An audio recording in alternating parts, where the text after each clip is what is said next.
I love moments like these because they remind me of when I used to paint live. I still paint live sometimes. But I used to paint live at art events, at charity events. I started painting live about 10 years ago in downtown San Diego at a place called Bar Basic with a guy named Sugar and a guy named Johnny Tran.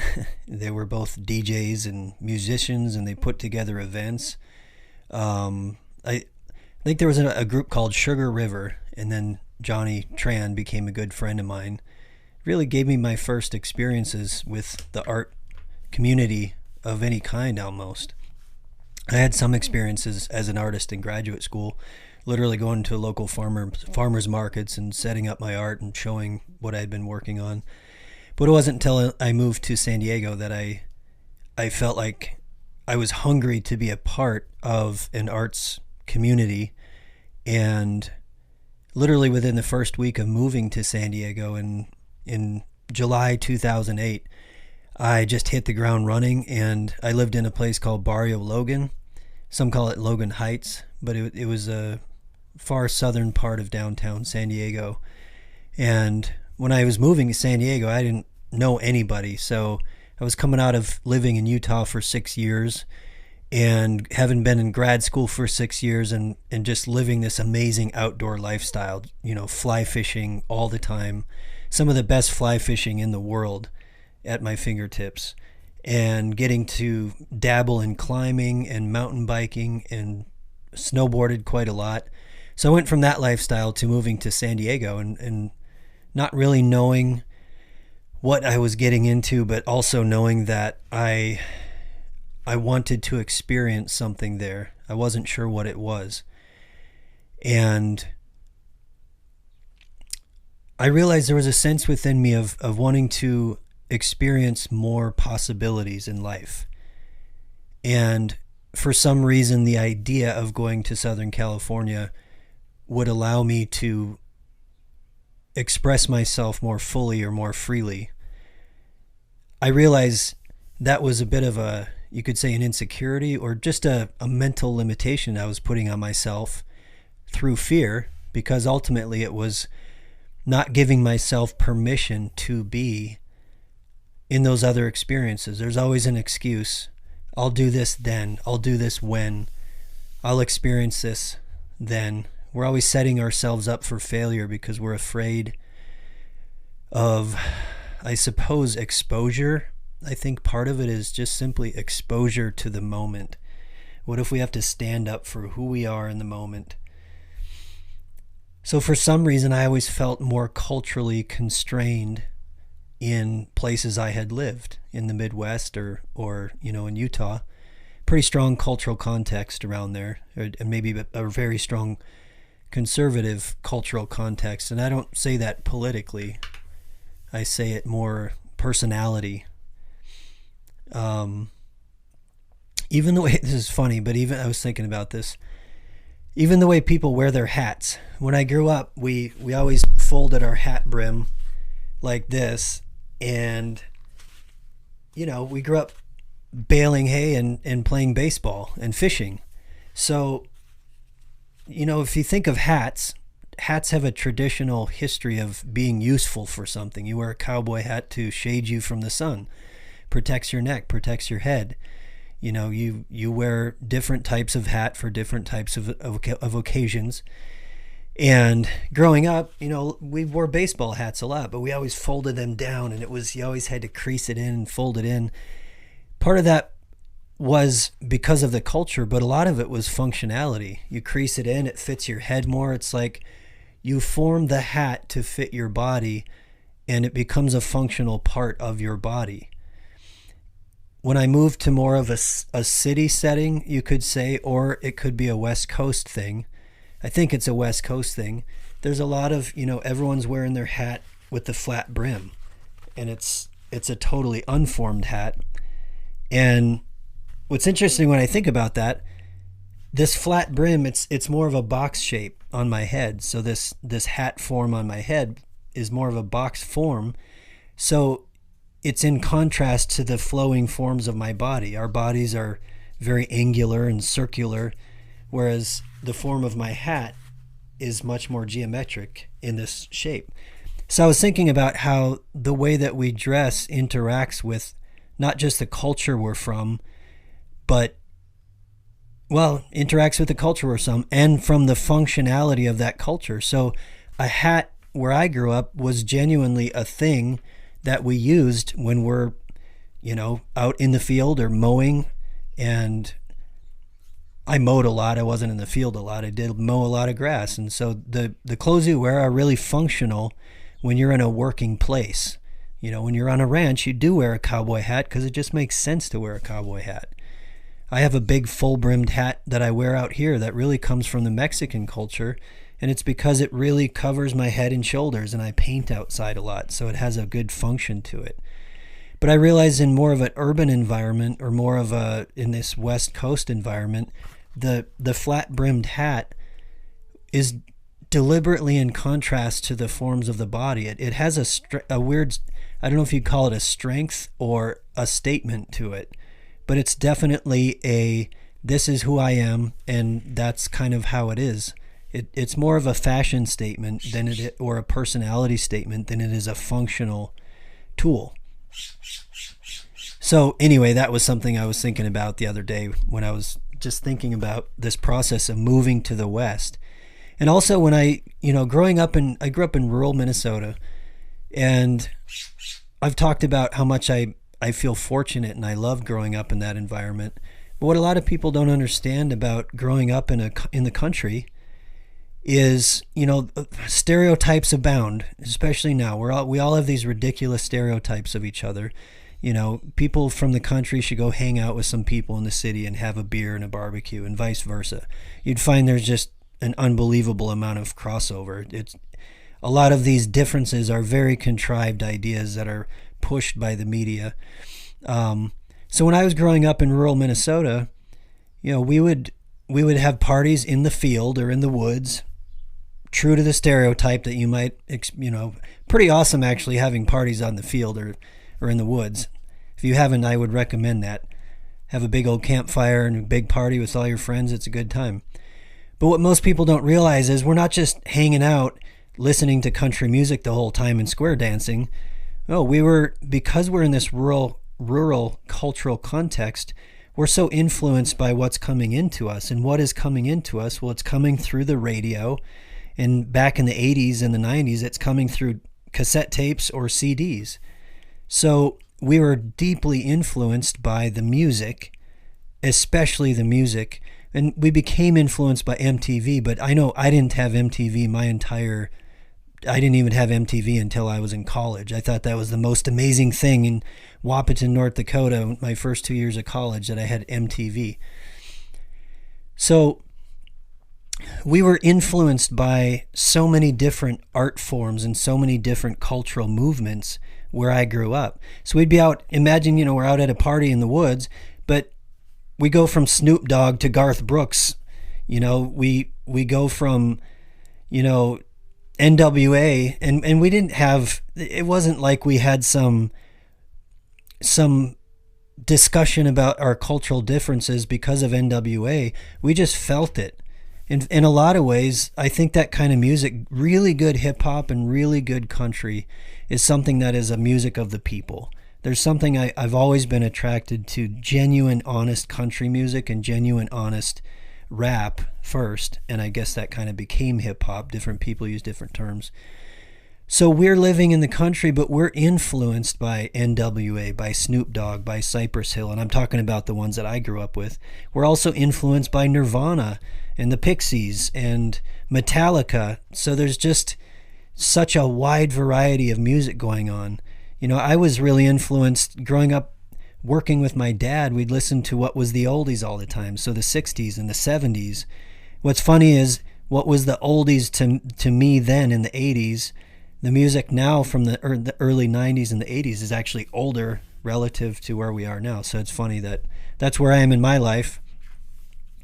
So I think from a young age, I developed this allure to the West Coast. New York was also very influential growing up, through mass media, but West Coast style, West Coast everything. And it was probably my time in the early 90s, the mid 90s, but much more the early 90s. What's happening? Skateboarding and surfing is becoming massive, and all of the clothing that we wear is being influenced by skateboarding and surfing. I grew up on a gravel road. I couldn't even skateboard, but the clothes I wore were influenced by skateboarding. So, and BMX and all that, we did do a lot of bike riding and stuff. So we were really influenced by West Coast style. So I think from a young age, I was deeply influenced by, you could say, the expression of the art forms coming out of Southern California. And I hear a lot of people whine in, local art communities about, oh, we don't have enough of an art scene. And I think sometimes we don't pan out enough and look at the rest of the world and recognize that what tends to be created in Southern California tends to find its way out into the world in forms of style, through the skate culture, through the surf culture, and just how those industries expanded massively now. So I'm just saying, I think that deep down implicitly I was drawn to the idea of coming to Southern California because I believed it was a place that I could be who I wanted to be. And that's really runs along the theme that I've been expressing lately, which is just this permission to be. We have so many things that we attach ourselves to that, again, the fear part of us becomes attached to the idea part of us, and we start to become afraid of ideas. We start to become afraid of how those ideas relate to our well-being and our existence. What is our place in the tribe, so to speak? So the more that you're able to recognize the illusion of your fears, and that fear is different than danger, the more you can start taking a step back and just looking at your life in the present moment for what it is. This kind of to be experience. And I perceived that Southern California was a place that I could do that. And in an interesting way, it was. And at the same time, I think the natural inclination to pursue that pathway was actually the real underlying impetus for change or growth. If you look at how that works, it's the desire saying, I'm going to go there. Why am I going to go there? Because I perceive I can be myself. Well, could I be myself here? Yes, I probably could. But yet there was a hunger for some sort of a cultural context that I connected to, a real hunger for it. Interestingly, since I've been gone, I really crave the culture of my Midwest upbringing. I try to find a balance now where I really go back and forth, and there's just so many things that I value about growing up in the country, growing up in rural America. There's just a wonderful sense of connection and community and peace about it, at least in my idealistic upbringing. I grew up before the opioid epidemic. I grew up before the internet. I grew up when we still had the country, and you were friends with your neighbors, and you hung out all summer long with your neighbors. You went fishing all day. You were in the woods all day. You didn't look at a TV more than once or twice a day. You didn't talk on the phone except for to call your friend's mom and tell them you're coming over,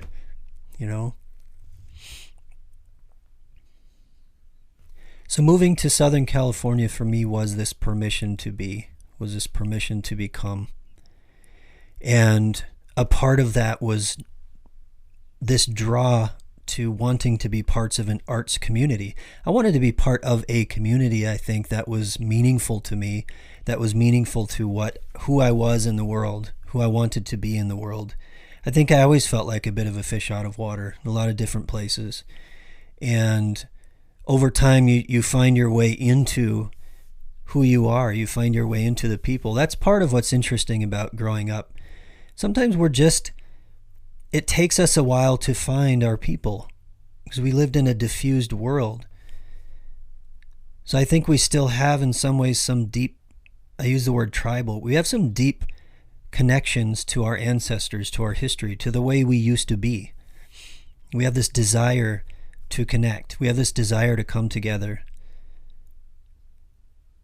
So I think over time I've looked to more honestly find my tribe of people. And now in my present, I keep it very, very simple. Who I spend my time with, who I share my time with. People you let into your life will take time or give time. They will take or give from you And I try to surround myself more and more with people that I have a deep sense of camaraderie with, who challenge me, who can just be with me, who don't pull anything from me or push anything on me. I can just be with them. So moving to Southern California, becoming part of this arts community allowed me to progressively become. It was like this process of shedding layers and layers and layers of ideas and expectations about who I was supposed to be. And all of those things were things I internalized over the course of my life. You could say it's my full responsibility. Now, I don't know if as children, as we grow, we can be real strong. That depends on, I think, how we are raised. How are we taught to create boundaries for ourselves? How are we taught to learn and grow and expand beyond those boundaries?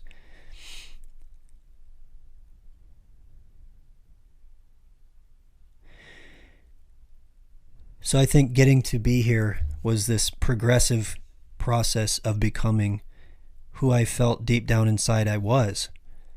A lot of that has been letting go of we can call them attachments, we could call it bondage. I have created that model within me of the way the world is supposed to be and who I am within that model, or who I want to be within that model. And this journey has been a process of understanding, well, what are these ideas that I'm attached to? How do I see the world? What do I perceive or believe? What happens when I get rid of all those perceptions and beliefs and I just look at what is without language attached to it? What does the world look like when you are just in a being state? I would say that is that present-minded focus without the attachment of judgment. Perhaps it's a present-minded focus with a sort of openness and kindness attached to it. So I vacillate in that. I'm still working. I'm still practicing. I'm still becoming. There's becoming and being. And we're all becoming. I think we're all working toward being. So this journey, what I started talking about when I started this was because I got involved in the arts community, I got to start painting live. Because I didn't know how to get involved in the art world. The art world is daunting. The art world is smoke and mirrors. The art world is who you know, certainly. And there are unbelievably talented artists out there who you will never know because they're just not in the right place with the right people, or they're not willing to schmooze with the right people. I just don't have the energy or the want or the time to have to insert myself in the right place at the right time kind of situation. To me, that just completely took away from being who I want to be or practicing how I want to practice. So I was just hungry to get involved in this community, and I started painting live. And I remember seeing Johnny Tran downtown San Diego and saying, seeing people paint live, and I didn't know if I could do that. I didn't have any clue whatsoever if I could do that. But I told him I could, and I was just so hungry to be involved. So within a couple weeks of moving to San Diego, I got to start painting live. And it just turned me on. I was so excited. All this mindfulness practice that I had started dabbling in graduate school, but I still didn't, I wasn't committed to it. I wasn't as curious about it as I am now. Now I'm just, it's a constant curiosity for me, a constant practice.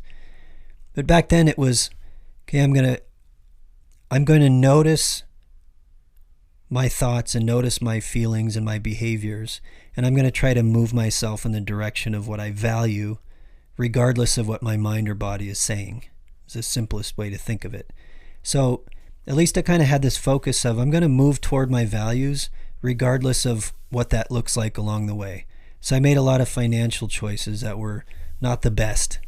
I allowed my heart to guide me. I allowed my art to guide me. I allowed kind of service work to guide me. And that's just been an unbelievably powerful learning experience and growing experience, and getting to meet so many amazing people and having so many experiences but it certainly took a willingness to experience discomfort, a willingness to experience pain. And pain being relative, a willingness to experience exposure and change, a willingness to let go of voices in my head and sensations in my body that were telling me to hold back or else. Hold back or else you'll be exposed.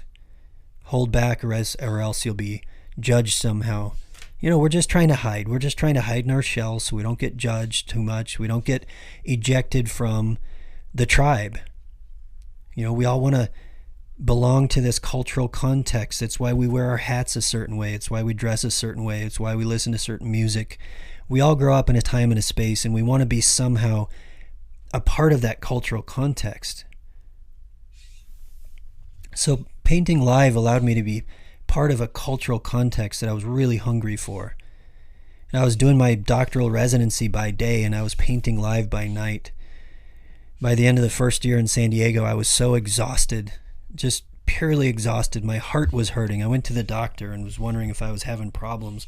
I was just purely exhausted from having too much fun and getting to just live what felt like a dream. I was totally dead broke, but I was painting live with all these cool people and these great artists and listening to music, and I was getting to practice mindfulness while I was painting live, while I was building a community, becoming a part of a community.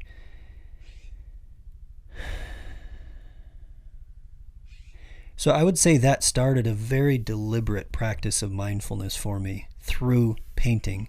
It's always been that way ever since. It was probably that way much more haphazardly prior to that. It certainly wasn't conscious. But live painting allowed me to start this conscious effort to focus my attention on what I was doing in the moment, regardless of what my mind or body was telling me. So my mind and body might say, you're afraid, or, don't expose yourself, or you can't do that.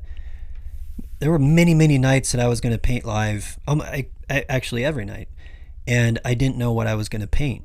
So I would show up with a blank canvas, and I started, I did this with Johnny Tran for a while, and then there was also this thing called, there was this awesome woman named Jill. We called her more Super Jill. And I think she did Super Tuesdays at first, and then it became Super Thursdays. But so I painted live there. I painted live down in near Barrio Logan in the East Village of San Diego, and just had a wonderful time. And it just became a practice for me. It just became a practice. And it allowed me to express and experience and to become part of a community. And the exposure part of it, the learning how to live in the present moment according to what you want to do, not what your history tells you to do, not what the history in your body and your mind tells you to do.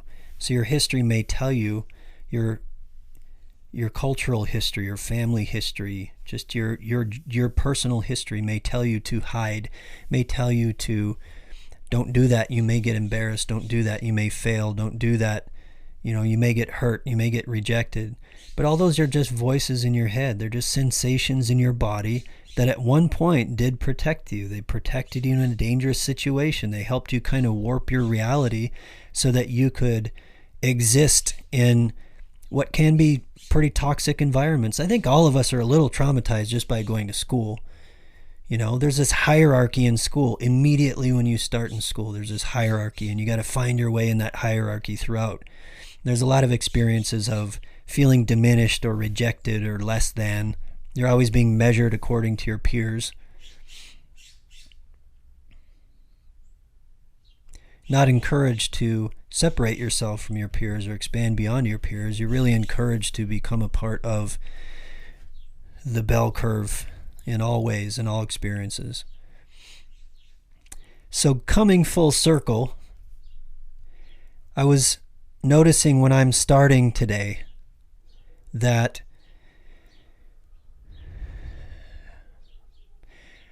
I wanted to do this podcast in a really honest way. I just wanted to, as much as my mind might say, hey, you should come up with a lecture, or you should come up with different topics to talk about. And I could just, come up with all these psychological topics and just talk about them. I decided that's not what I want to do because, one, it's boring. I don't want to be just academic when I do this. I just want to be honest and fluid. So I just committed to kind of doing it in the moment. And whatever comes out in the moment is what I want to share. And today, my little 2-year-old, Alice, she's going to be 3 in December. Today I get to be with her all day. It's awesome. So she asked if we could go for a hike. So we went for a hike. And we had this great experience of, out on this trail, Sandia Creek, and go on this little side trail. And it's just this beautiful sandy area in the middle of kind of the forest or the woods. And there's this, because when there's big rainfall here, it all accumulates and it washes out in these big washes. So there's this beautiful place to just play. And so we're just hanging out and just being together. And I'm giving myself permission to be in that same space as Alice. And she doesn't need permission because children are in that space. We take them out of that space by the way we teach them attachment. So I'm trying to just be in that space with her, and we're smashing rocks on sticks, and we're trying to smooth out sticks, and we're rubbing sand on sticks, and we're feeling the cool sand on our feet, and we're just playing. We're just being. It was just such a wonderful experience. So I came home, and I realized I only have a window when to do this podcast. So I have her. We come home, and I know she's going to take a nap, so takes a while to go down, so she goes down for the nap, and I realize, okay, I have a window, and it's almost like, and this is self-imposed, so I'm not complaining about it or trying to dramatize, but I'm just observing that what is it like to suddenly be push yourself onto a sort of stage and say, okay, start talking. And as you're talking, just be honest. Be honest with whatever comes out of your mouth. So there's always this old apprehension that comes up within me when I put myself in this situation. And this situation is just like the live painting, was the thought I had when I started this today. This situation is just like painting live, where it's starting with a blank canvas. It's using my breath and focusing my attention in the moment, just letting go of whatever voice pops up that says, hey, you should do this, you should do that, you should follow this thought, you should bring this up. All those ego things that try to direct your attention. And I got some Halloween candy from her too. She went down for the nap and I went for her Halloween candy. She'll never know it's missing. The 6-year-old would know it's missing, but the 2-year-old, she doesn't know. So I got some M&Ms. So getting to just be in this experience and do this is like painting live, and it is like starting with a blank canvas and just quieting the mind and following what happens in the moment and seeing where that takes you. It's really a fun experience.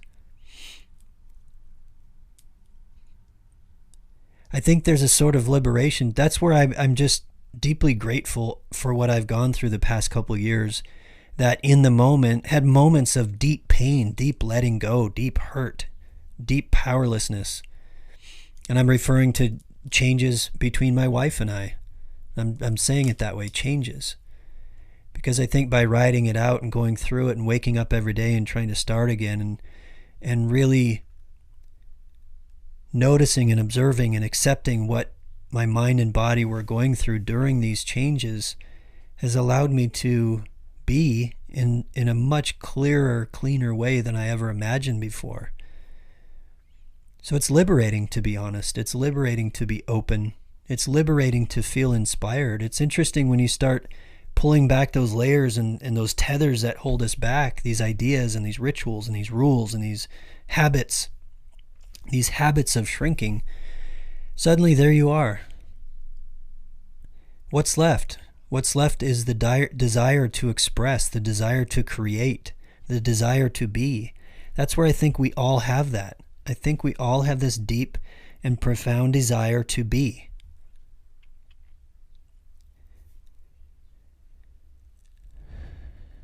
So that's what painting has given me, and that's what this experience feels like.